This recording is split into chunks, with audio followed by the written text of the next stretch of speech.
Me and my group will be discussing about the goals and the objectives of process costing and activity-based costing. The process and function of cost accounting system.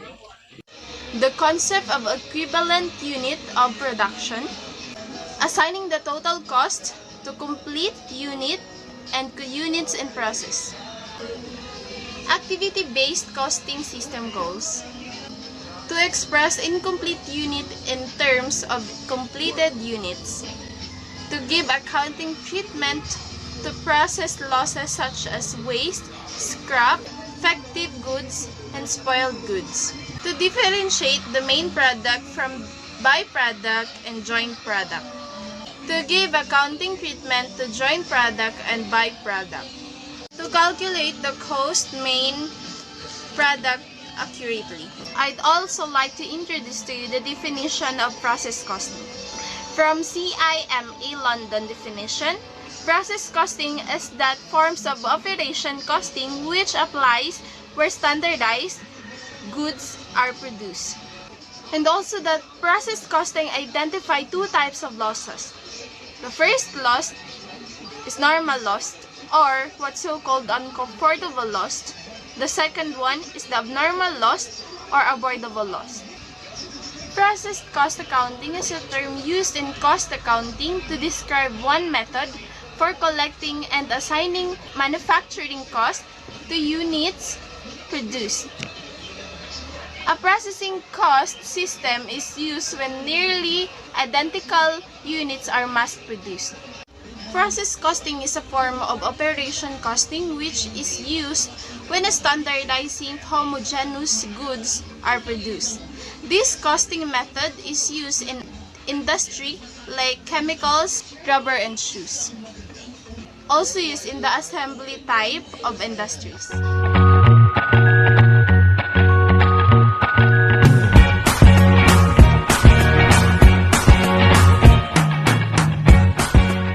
Good day everyone, my name is Helen Grace Pinaling and I'm here to discuss to you about comparing job and process costing. First, when it comes to their meaning. For job costing is the cost of a special assignment or contract where work is done based on client's needs and instruction. While process costing is the cost calculated based on various processes. Number 2, production. For job costing, it is used to customize product, while process costing, it is used to standardize product. Number 3, assignments. For job costing, calculating the cost of each job, while process costing, the cost in this case is first determined on the basis of process and then decided based on the units produced. Number 4, cost calculation basis. For job costing, the cost calculation is done based on job, while process costing, the cost calculation is done based on process. Number 5, reduction in cost. For job costing, there are fewer scope of reduction in cost, while process costing, there is a higher scope of reduction. Number 6, for job costing, cost cannot be transferred, while on process costing, cost can be transferred from one process to another. Number 7, individuality. For job costing, since each job is different from another, all the products have their own individuality. In process costing, products are produced in a large volume and consequently, therefore they do not have any individuality. Number 8, industry. For job costing, this process is suitable for industries which customize products based on customers' demands. While on process costing, this process is suitable for industries where mass production is possible. Number 9, losses. For job costing, losses cannot be segregated, while on process costing, losses can be bifurcated based on process. Number 10, work in progress. For job costing, work in progress may or may not exist, while on process costing, work in progress in this process will always be present in the beginning and at the end of the period. Number 11, examples. For job costing, the example businesses are furniture, interior decoration, and shipbuilding. while on process costing, soap, paint, cold drinks, and snacks. Number 12. Size of job. Job costing used for small production units, while process costing used for large production units. And the last one is record keeping. For job costing, record keeping is tedious task, while on process costing, record keeping is an efficient task. And that's the end of my report. Thank you for listening.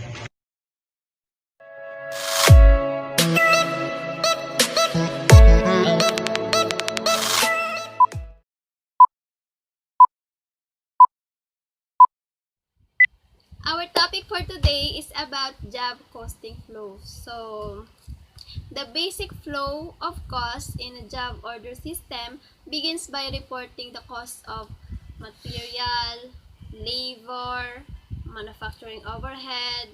So, a manufacturing company, it has three types of inventory, which is, okay, first is raw material, or we call also this direct material.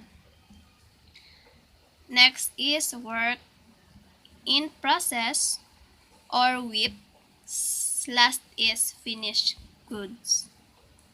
Wherein these two, work in process and finished good, it composed of raw material, direct labor, and overhead. And we call this three of total manufacturing cost. So, the best way to illustrate job costing is through journal. So, ito yun. Through journal entries. So, the first entry, syempre, kailangan natin ng raw material, which is debit raw material inventory. And then credit naman for accounts payable. Then, number 2 is debit work in process, then credit raw material inventory. Third naman is debit salary expense and credit salaries payable. Fourth is debit work in process, salary, credit salary expense. Then, sa overhead example naman, let's say, utility expense, rent expense, and depreciation expense. So, mga partner accounts niya is utilities payable, rent payable, and accumulation depreciation. Tama? Accumulation okay, tama. So, another thing that you have to remember for job costing, usually ito yung madalas na tinatanong, yung sa job costing, yung how much is the cost of good manufactured and cost of goods sold. So, you have to know this. We have to memorize this by heart, computed by cost of goods. So, ganito yung formula nito.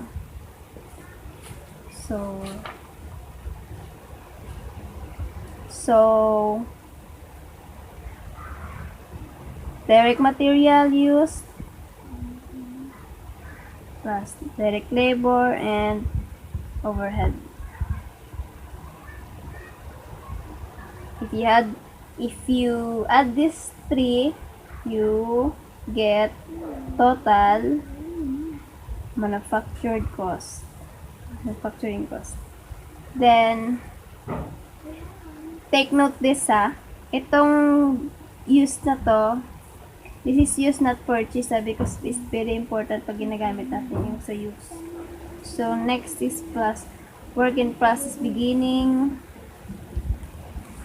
work in process ending.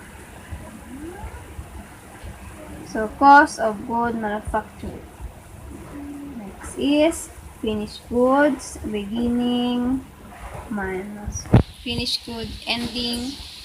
So, it's called cost of goods sold. So, that's it. Next naman na gagawin natin, bibigay ako ng example ng problem solving this one. So, for this one, inventories. So, inventories, raw material, work in process, finished goods. So, for May 31, 2019, basically, ito yung beginning, June naman yung ending. So, for raw materials, question mark. Sa ending balance, meron siyang 50,000. Work in process, 80,000. And then, 95,000 for ending, 60,000 beginning, and 78,000 ending for finished good. So, paano ba natin ito sisimulan? Ganito to. Since sa total manufacturing, ano nga ba yung nakalagay dito? Total manufacturing para makuha, di ba? Direct material and direct labor and overhead. So, since we have factory overhead amount to 63,000, which is 75% of direct labor. So, ang ganito lang gagawin lang natin. Let's divide this overhead 63,000 divided by 0.75. So, we have 84,000. Next naman, selling. An administrative expense amount to 25,000, which is 8% of sales. So, unahin na lang muna natin itong sales. Compute. Same procedure pa rin. 25,000 divided by 0.08. So, sales naman we have 312,500. So, ito. So, ano bang ine-next natin dito? Well, meron tayong net income, sales, and expense. Siguro, pwede natin makuha dito yung cost of goods sold. So, let's try. So, ganito na lang. So, sales muna tayo. Ano ba yung sales? Sales, meron tayong cost of goods sold and then OPEX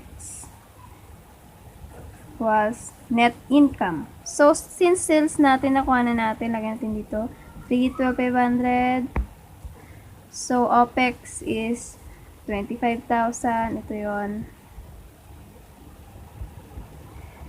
And then, net income. Net income for June is 40,000.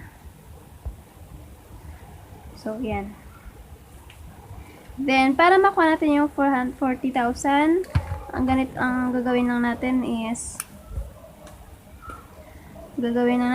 i-less lang natin 312,500 minus 25,000 minus 40,000.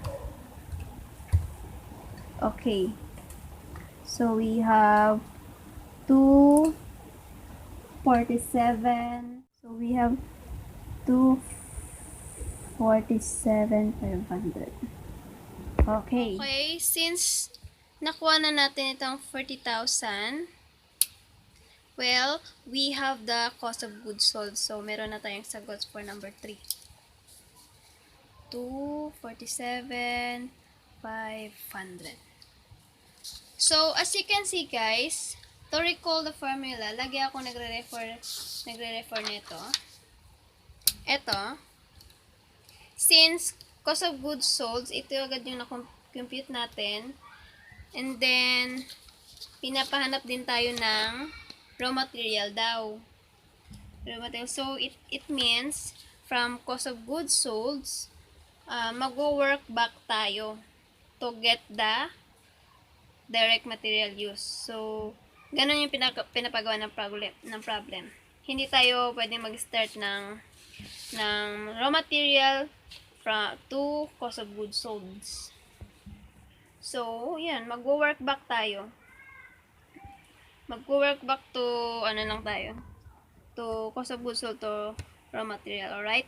So, dapat alam mo talaga yung formula nito, but I teach you a technique how to easily use this formula. Instead of memorizing the formula, siguro, kapag given sa US, beginning, ending balances of materials, so, work in process, and then yung finished good, need to use the T accounts, okay? So, this is the easily way to compute cost of good manufactured and cost of goods sold. Alright. So, gawa na tayo ng T accounts. Dito na ito sa masarap ng T accounts.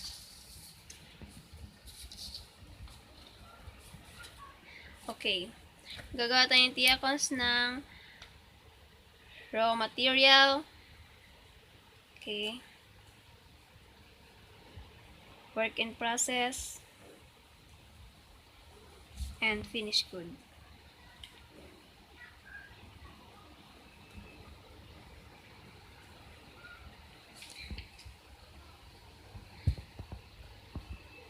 So, ang gagawin natin ngayon, since kung cost of goods sold ang na-compute natin, gamitin muna natin ang T accounts for finished good because di ba ito ang cost of goods sold decreases your finished goods. So, dapat dito ang cost of goods sold sa credit side. So, ano ba yung cost of goods natin? Cost of goods sold. So, 247. So, sabi, sa credit side tayo. Credit side, 247, 500. Okay. Dapat nasa credit side siya kasi siya yung magdi-decrease ng finished good natin. So, since our finished good inventories is 60,000 beginning, so lalagay natin siya dito. And 78,000 for ending. So, dito natin nilagay ito.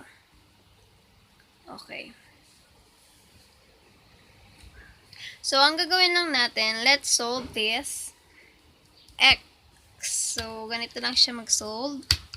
78,000 plus 247,500. Then, we're going to deduct 60,000 minus 60. 1, 2, 3.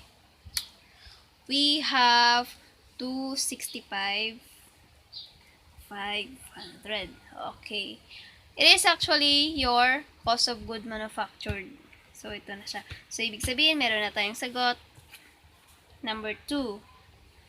265,500. Okay. Dalawa na lang.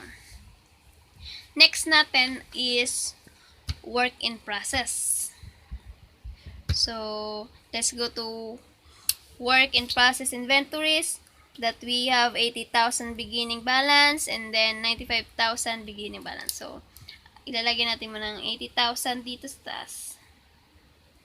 Okay. Next is ending balance, 95,000. Okay, alright. So, for the cost of good manufactured naman, dapat siya ay sa credit side. Siya yung na-transfer from work in process to finished good. So, ang cost of goods mo ay nagdi-decrease siya ng work in process. So, lagay raw natin dito. 265,500. Okay. So, let's solve for x. Okay. Same procedure pa din. Add and deduct lang naman. 95,000 plus 265,500 minus 80,000. So, we got 280,500. So, we get the total manufactured cost. So, nakuha na natin. Ibig sabihin, may sagot na tayo for number 1. 280,500. Okay.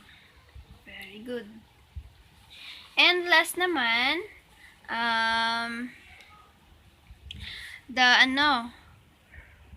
the raw materials. So, since inventory natin, yung balance is, yung beginning balance natin is question mark, ito yung hahanapin natin. So, we have ending balance for June. So, lagyan natin siya dito. 50,000. So, that's it. Itong raw material purchase amount to 46,000, it is increases your raw material. So, debit side ito. So, sa debit side daw siya. Dito doon sa taas. 46,000.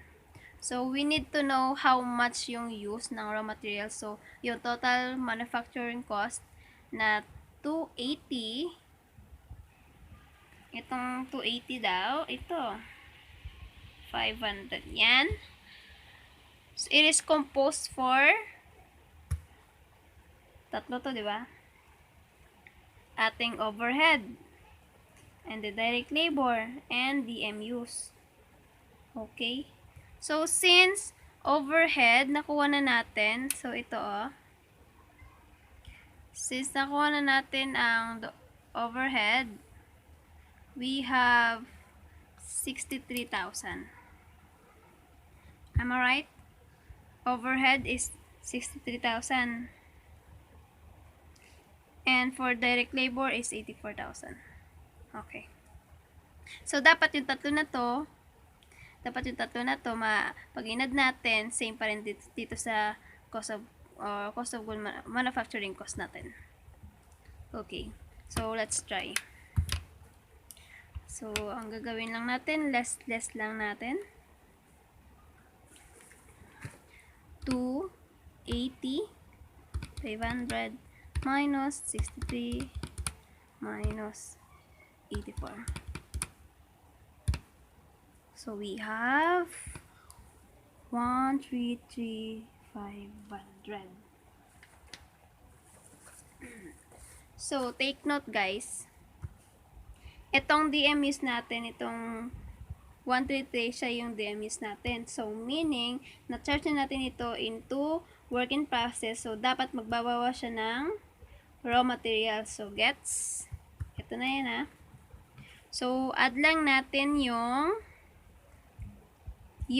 50,000 to 133,500. So, dito na natin siya ilagay. Add lang daw natin. 50,000 plus 133,500. Okay? And then, less 46,000. So, we have 137,500. So, this is the answer. So, as you can see, madali lang akong nakasolve because we have this formula. Okay, kahit na napaikot niya ako, na-follow ko pa rin siya. So, kaya dapat napaka-importante talaga nito. You need to memorize this kung di mo naman kayang isolve lahat by this. Okay.